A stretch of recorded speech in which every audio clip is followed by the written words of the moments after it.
Good morning भैया बहनों। पिछले वीडियो में हमने पार्ट 7 क्या निराश हुआ जाए इसका आधे लेसन का अध्ययन किया था। आज हम फिर वापस इसका अध्ययन करेंगे। आप सब पेज नंबर 39 निकालेंगे और मेरे साथ साथ किताब को पढ़ेंगे।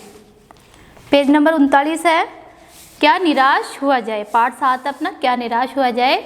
इसमें अपन ने पहले पढ़ा था कि भारत की विशेषताओं के साथ साथ इसमें लेखक कौन है। इसके लेखक हजारी प्रसाद द्विवेदी। भारत की विशेषताओं के साथ साथ हमारे देश में जो भ्रष्टाचार ये है, बेईमानी है, इनका भी पर्दाफाश करने की कोशिश कर रहे हैं और मनुष्य को समझाते हुए लेखक ये कहना चाह रहे हैं कि अपने मन को आप निराश क्यों करते हो। देखिए पेज नंबर 39 पे फर्स्ट पैराग्राफ है। दोषों का पर्दाफाश करना बुरी बात नहीं है।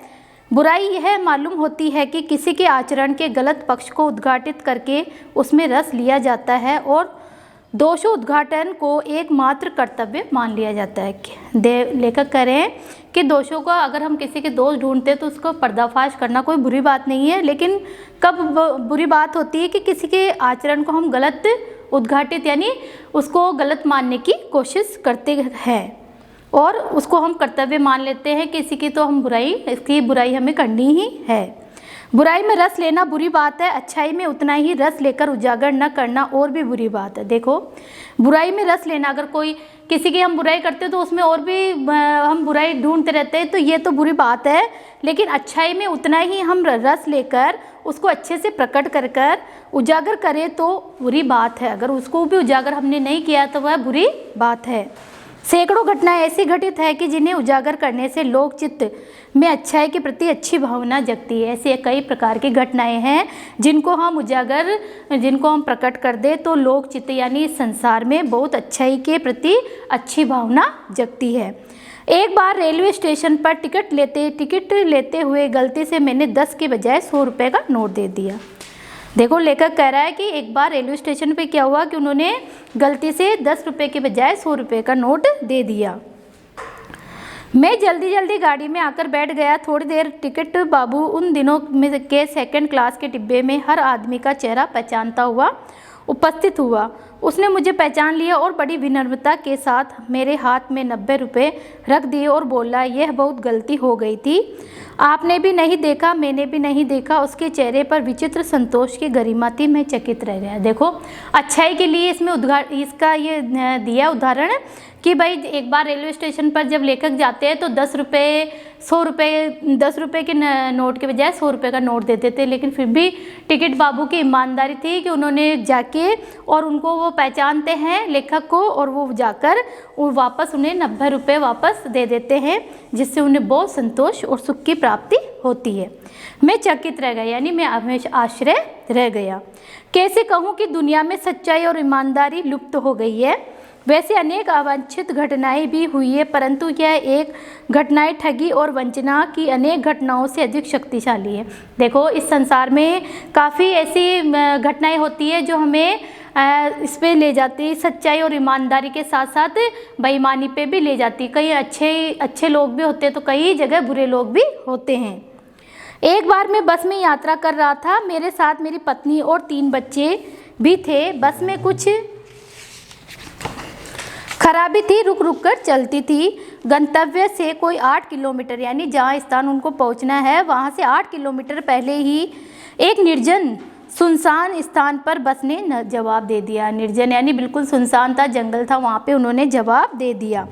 रात के कोई 10 बजे होंगे। बस में यात्री घबरा गए। अगर हमारी बस भी खराब हो जाती है और रात हो रही हो तो हम भी घबरा जाते हैं।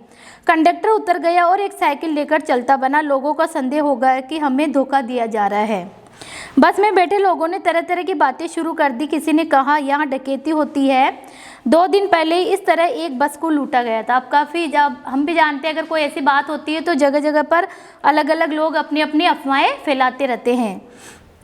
परिवार सहित अकेला मैं ही था। बच्चे पानी पानी चिल्ला रहे थे। पानी का कहीं ठिकाना न था। ऊपर से आदमियों का डर समा गया था। कुछ नौजवानों ने ड्राइवर को पकड़कर मारने पीटने का हिसाब बनाया। ड्राइवर के चेहरे पर हवाइयाँ उड़ने लगी। लोगों ने उसे पकड़ लिया। वह बड़े कातर ढंग से मेरी ओर देखने लगा और बोला, हम लोग बस का कोई उपाय कर रहे हैं, बचाइए, ये लोग मारेंगे। डर तो मेरे मन में था, पर उसकी कातर मुद्रा को देखकर मैंने यात्रियों को समझाया कि मारना ठीक नहीं है। वो बेचारे उसको मारने लगे, लेकिन उन्होंने, लेखक ने यात्रियों को समझाया कि ऐसे मारना उचित नहीं है। परंतु यात्री इतने घबरा गए कि मेरी बात सुनने को तैयार नहीं थे। लेकिन लेखक कह रहे हैं कि यात्री जो बस में यात्रा कर रहे थे वो इतने घबरा गए कि मेरी बात को सुनने के लिए भी तैयार नहीं थे। इसकी बातों में मत आइए, धोखा दे रहा है। कंडक्टर को पहले ही डाकुओं के यहाँ भेज दिया। उनको शंका हुई कि भाई आप इसकी बातों में मत आओ, और कंडक्टर को पहले ही डाकुओं ने यहाँ भेज दिया कि कंडक्टर को पहले ही जो डाकू थे उन्होंने भेज दिया। ऐसे उनके मन में शंका उत्पन्न हो गई। मैं बहुत भयभीत था, पर ड्राइवर को किसी तरह मारपीट से बचाया। 1.5-2 घंटे बीत गए। मेरे बच्चे भोजन और पानी के लिए व्याकुल थे। व्याकुल यानी बेचैन। मेरी और पत्नी की हालत बुरी थी। लोगों ने ड्राइवर को मारा तो नहीं, पर उसे बस से उतारकर एक जगह घेर कर रखा। कोई भी दुर्घटना होती है तो पहले ड्राइवर को समाप्त कर देना ही उन्हें उचित जान पड़ा। देखिए, अपन भी जानते हैं अगर कोई मान लो ऐसे एक्सीडेंट की या घटना वगैरह हो जाती है तो सब लोग बेचारे उसको, ड्राइवर को ही मारते रहते हैं। मेरे गिड़गिड़ाने का कोई विशेष असर नहीं पड़ा। इसी समय क्या देखता हूँ कि एक खाली बस चली आ रही है, उसमें हमारा बस कंडक्टर भी बैठा हुआ। जब बस खराब हुई थी तो वो साइकिल लेके कंडक्टर रवाना हुआ था।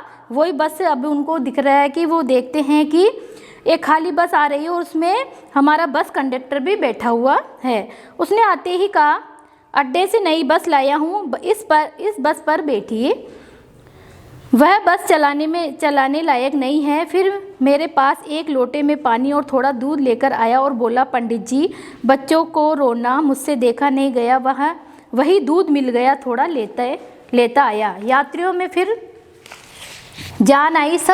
सबने उसे धन्यवाद दिया। देखो, ऐसी मानवता होती है कि भाई जैसे वो कंडक्टर, वो तो समझ रहे थे कि भाई वो तो चलता बना और डाकुओं को लेके आएगा, लेकिन वही कंडक्टर वापस खाली आया और बस को खाली लेकर आया, और उसके लेखक के जो 2 बच्चे भूख से व्याकुल हो रहे थे उनके लिए दूध भी लेकर आया। सबने उसका धन्यवाद किया, सबने उसका धन्यवाद दिया।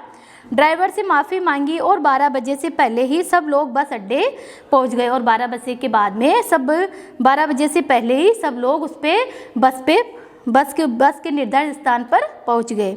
कैसे कहूँ कि मनुष्यता एकदम समाप्त हो गई है। कैसे कहूँ कि लोगों में दया माया रह ही नहीं गई।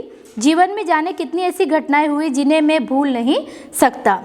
लेखक कह रहे हैं कि ऐसी काफ़ी घटनाएं हो सकती है जिन्हें हम भूल नहीं सकते। ठगा भी गया हूँ, धोखा भी खाया है। अगर हम लेखक करें कि मैंने ठगा भी है और मैंने धोखा भी खाया है, परंतु बहुत कम स्थलों पर विश्वासघात नाम की चीज़ मिलती है। लेकिन काफ़ी कम चीज़ों पर, कम जगह पर, कम स्थलों पर विश्वासघात नाम की चीज़ मिलती है। केवल उन्हीं बातों का हिसाब रखो जिनमें धोखा खाया है, तो जीवन कष्टकर हो जाएगा। परंतु ऐसी घटनाएं भी बहुत कम नहीं है जब लोगों ने अकारण सहायता की है। लेखक कह रहे हैं कि अगर हम अपने जीवन में ऐसी ही, जैसे कभी कोई बात हो जाती है तो उसी पल को याद करते रहे तो हमारा जीवन कष्टकर हो जाता है। लेकिन हम ऐसे भी हम अच्छाइयों को याद करते रहे तो वही जीवन हमारा बहुत सरलता से बीतता है। लोगों ने अकारण सहायता की, निराश मन को ढाढ़स दिया है, हिम्मत बंधाई है। कविवर रविंद्रनाथ ठाकुर ने अपने प्रार्थना गीत में भगवान से प्रार्थना की थी कि संसार में केवल नुकसान ही उठाना पड़े, धोखा ही खाना पड़े तो ऐसे अवसरों पर भी, हे प्रभु, मुझे ऐसी शक्ति दो कि मैं तुम्हारे ऊपर संदेह न करूँ। रविंद्रनाथ टैगोर उन्होंने ये बताया है कि भाई उन्होंने कहा कि हे प्रभु, मुझे ऐसी शक्ति दो कि मैं कभी भी तुम्हारी सत्ता पर संदेह न कर सकूं, यानी हमेशा आप पे विश्वास बनाए रखूं। मनुष्य की बनाई विधियां गलत नतीजे तक पहुंच रही है तो इन्हें बदलना होगा। वस्तुतः आए दिन इन्हें बदला ही जा रहा है, लेकिन अब भी आशा की ज्योति बुझी नहीं है। महान भारतवर्ष को पाने की संभावना बनी हुई है और बनी रहेगी।